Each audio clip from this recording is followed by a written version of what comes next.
بسم اللہ الرحمن الرحیم۔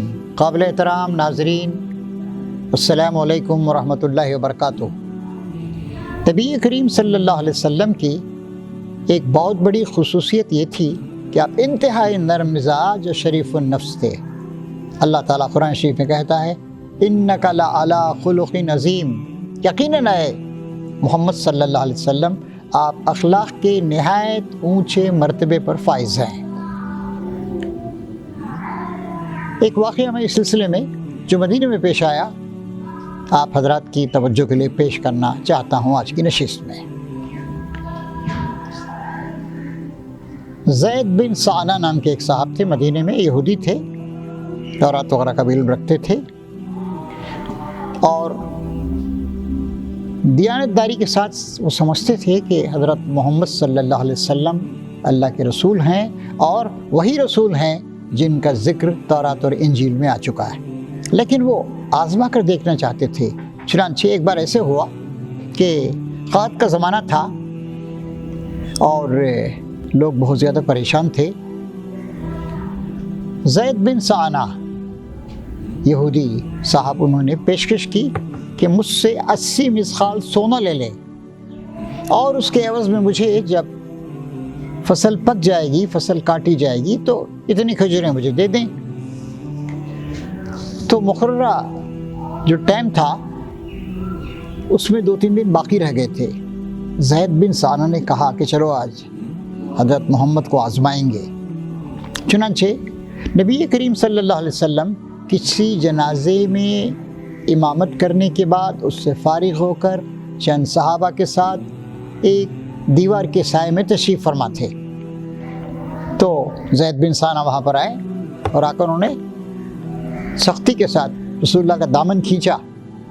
کہاں اب تک آپ لوگوں نے میرا قرضہ نہیں دیا؟ 80 مثقال سونا مجھ سے لیا تھا۔ یہ ابو طالب عبد المطلب کے گھر کے لوگ جو ہیں نادہندے ہوتے ہیں، دیتے نہیں، لینا آتا ہے دینا نہیں آتا ہے۔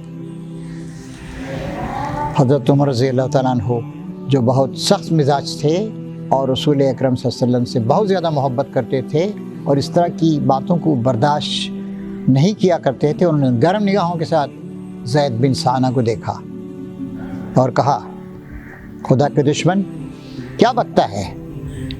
خدا کی قسم اگر مجھے اندیشہ نہ ہوتا اور حضور اجازت دے تیری گردن اڑا دیتا میں۔ لیکن نبی کریم صلی اللہ علیہ وسلم جو اخلاق کے نہایت اونچے مرتبے پر فائز تھے، انہوں نے کہا کہ عمر یہ کیا کیا تم نے؟ اس کا حق ہے، وہ مانگ رہا ہے۔ حالانکہ ابھی 2-3 دن باقی تھے، مدت پوری نہیں ہوئی تھی۔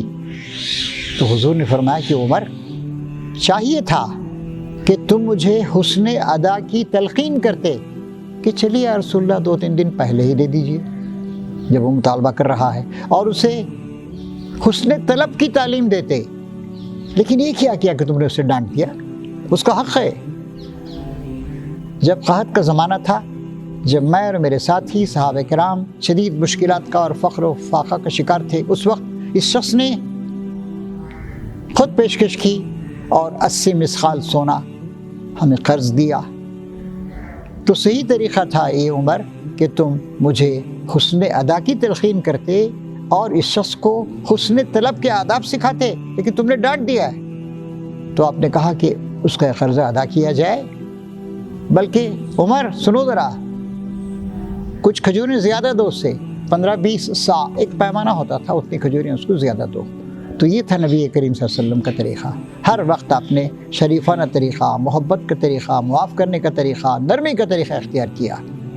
آج ہم دیکھتے ہیں ہماری صفوں میں کچھ ایسے لوگ ہیں جو بات بات پر بگڑ جاتے ہیں، جھلا جاتے ہیں۔ نہیں، نرمی کا طریقہ اختیار کرنا چاہیے۔ اللہ تعالیٰ ہم سب کو نرمی اور شرافت کا طریقہ اختیار کر کے دنیا کے لوگوں کو اسلام کی طرف لانے اور ان کے دل موہ لینے کی توفیق عطا فرمائے، کیونکہ ہمیں نبی کریم صلی اللہ علیہ وسلم کی طرح جو محسن انسانیت تھے، ہمیں بھی خادم انسانیت بننا ہے۔ اللہ تعالیٰ سے دعا ہے کہ اللہ تعالیٰ ہم سب کو اس کی توفیق عطا فرمائے۔